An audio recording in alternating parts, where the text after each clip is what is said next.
पश्चिम बंगाल में एक बार फिर एक नाबालिगा के साथ दुष्कर्म करने का मामला सामने आया है।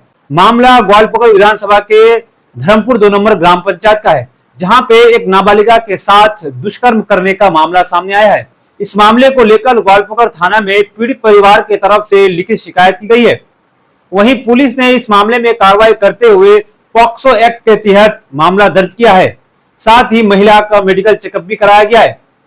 बताया जा रहा है कि जिस व्यक्ति पर दुष्कर्म करने का आरोप है वो तृणमूल कांग्रेस पार्टी से का एक वर्कर बताया जा रहा है।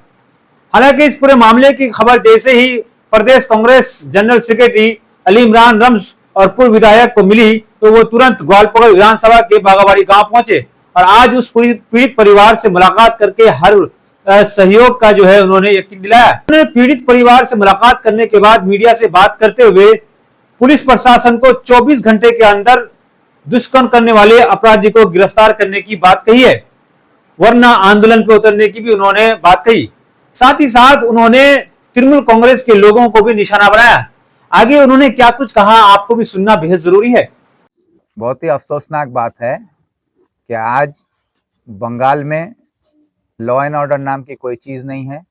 एक आम गरीब आदमी, शरीफ आदमी समाज में अपनी बहू बेटियों की इज्जत को बचा के रखने में आज कहीं ना कहीं नाकाम हो रहा है। और ये जिस तरह का हादसा पेश आया है आज इस गांव में कि एक घर में बच्ची अपने घर में रात को सो रही है और रात के अंधेरे में उसके दरवाजे पर दस्तक दिया जाता है, दरवाज़ा खोलती है ये सोच के कि मेरे अब्बा बीमार है, शायद वो आवाज़ दे रहे हों, और उसके मुंह पे कपड़ा डाल के उसको ज़बरदस्ती उठा के ले जाके उसके साथ बदसलूकी किया जाता है और उसके अजमत को ठेस पहुंचाया जाता है। और ये हरकत करने वाला इसी गांव समाज का ही एक आदमी है। इस तरह का हरकत को अंजाम देने के पीछे कौन सी ताकत है? ये हुकूमत की जो ताकत है, यही ताकत आज ऐसे समाज में दरिंदों को और ज़्यादा हौसला बुलंद कर रही है। जहां सरकार की जिम्मेदारी है कि सरकार, पुलिस प्रशासन ऐसे लोगों के खिलाफ कार्रवाई करे, वहां पर यह देखा जाता है कि ये पुलिस प्रशासन और सरकार के लोग, यहाँ के नेता मंत्री ऐसे गुंडों के और समाज विरोधी लोगों के हिमायत में खड़े होकर गरीब और मजलूमों को दबाने की कोशिश करते हैं।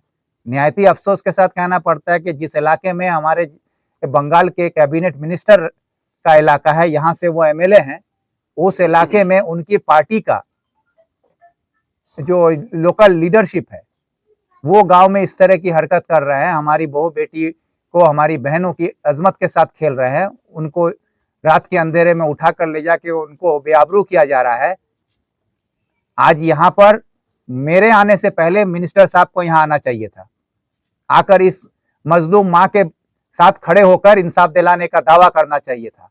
लेकिन अफसोस ये होता है कि आज मंत्री साहब उस रेपिस्ट के साथ खड़े होकर उस रेपिस्ट के हिमायत में पुलिस को धमकी देते हैं कि एफआईआर नहीं लेना होगा। आज उस रेपिस्ट के हिमायत में खड़े होकर आज इस परिवार को डराया जाता है, धमकाया जा रहा है कि तुम केस नहीं करोगे। तो ये जो है हमारे मिनिस्टर साहब का जो ये किरदार है ना, ये कारनामा है, ये बहुत ही शर्मनाक है और अफसोसनाक है। ये ग्वालपोखर के लोगों को भी समझना चाहिए कि हम अपना नुमाइंदा चुनते हैं अपने हिफाजत के लिए, ताकि कल अगर हम पर कोई मुसीबत आए तो हमारा नुमाइंदा हमारा ढाल बन के खड़ा हो, ना कि हम पर जुल्म और सितम करने वाला, हमारे समाज में जो हमारी बहू बेटियों की इज्जत आबरू के साथ खिलवाड़ करे, ऐसे लोगों के का ढाल बन के आज रब्बानी साहब खड़े हैं। इसके लिए रब्बानी साहब को भी जवाब देना होगा, समाज में भी और अल्लाह के घर में भी। और साथ साथ मैं ये कहना चाहता हूं कि आज एक एफआईआर करने के लिए 3 दिन से एक माँ दौड़ रही है, उसका एफआईआर नहीं लिया जा रहा है, मेडिकल नहीं हो रहा है। ये खबर मिलने के बाद पुलिस से बात करनी पड़ी, उसके बाद जाकर एफआईआर लिया गया, उसके बाद एफआईआर हुआ, एफआईआर का रिसीव दिया गया। उसमें पुलिस से जब बात की गई तो आज जो क्या नाम है, शाकिर काशिफ नाम के एक्यूज के खिलाफ जो एफआईआर हुआ उसको रिसीव दिया गया है और उस पर जो है पॉक्सो एक्ट के तहत उस पर केस हुआ है और पॉक्सो एक्ट का कानून ये कहता है कि जब किसी पर पॉक्सो का कानून दर पर केस दर्ज हो जाए तो उसको गिरफ्तार करना होगा।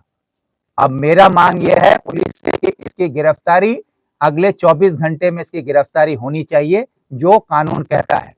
और जनाब मंत्री गुलाम रब्बानी साहब से मेरा ये कहना है कि आप यहाँ के मिनिस्टर भी हैं, एमएलए भी हैं, और आपसे मेरी मांग है कि इसकी गिरफ्तारी अगले 24 घंटे में कैसे होगी, इसकी जिम्मेदारी रब्बानी साहब को लेनी होगी। अगर 24 घंटे में इसके गिरफ्तारी नहीं होती है तो इसके पीछे ये साफ होगा कि ऐसे रेपिस्ट को बचाने के लिए गुलाम रब्बानी साहब का साथ है, इसी वजह से पुलिस उस पर हाथ नहीं डाल पा रही है। अगर 24 घंटे में गिरफ्तार हुआ तो आगे की कानूनन कार्रवाई होगी, उस पर इंसाफ की लड़ाई लड़ी जाएगी। और अगर नहीं होता है तो फिर इस मजलूम के साथ, हमारी बहन के साथ जो हरकत हुआ है उसकी आबरू का इंसाफ लेने के लिए पूरा ग्वालपोखर सड़कों पर उतरेगा, थाना में का घेराव होगा, इंसाफ की लड़ाई अब हम लोग लड़ेंगे।